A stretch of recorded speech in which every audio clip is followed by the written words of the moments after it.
hypertension, cardiovascular diseases, diabetes were diseases of the rich, but increasingly we see that it's inflicting more the persons who are much poorer and can least afford to be able to manage those diseases. And that's why the Ghana Medical Trust Fund has come at the right time. I have a personal connection to non-communicable diseases, and that is because my father died in 2001, and he died of prostate cancer. My mother died in 2016, and she died of complications of high blood pressure and diabetes. My stepmother died of breast cancer.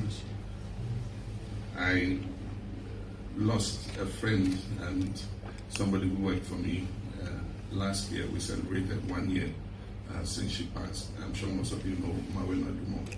She died of breast cancer.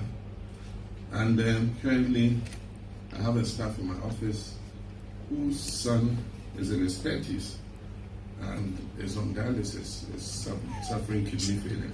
And so these are not things that are far away from us. These are things that are close to us. These are loved ones that we're talking about.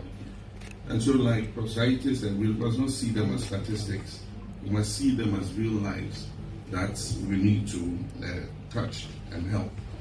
But there's the even sadder story of one of my comments of our lifestyles and all that. And so we must also, as part of the Ghana Medical Trust Fund program, launch a very strong awareness campaign so that people will know what the trigger factors for these non-communicable diseases are.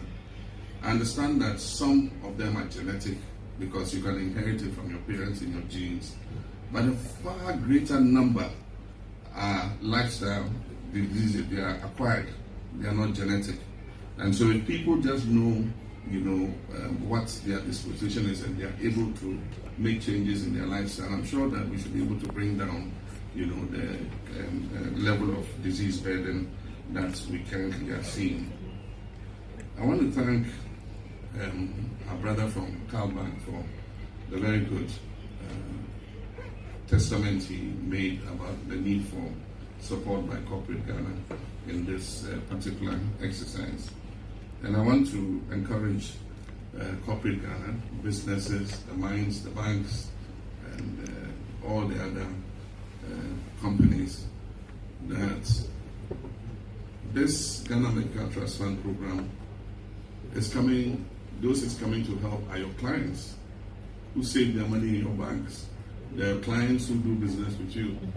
And indeed, they are not only your clients, they are even your own staff.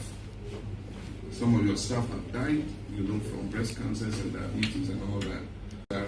If you give anything, you're giving it not just to help people, but to help your own clients and your customers and your own staff. And so I'd like to encourage all corporate Ghana, that is private sector and state sector, to annually devote a portion of their community social responsibility to Ghana Medical Trust Fund, because it's going to do a lot of good to our country. I want to assure Prophet Adanu that while he was speaking, the many suggestions he was throwing out, I turned quietly to the Minister of Health and asked, "Are you taking notes?" And he quickly took his paper and started writing. So, Prof, you can be sure that note has been taken of the suggestion you made. And we want to thank you for that. I want to thank Professor Citing, who's been my long-standing friend and mentor, for the contribution he made. Prof. Citing is a retired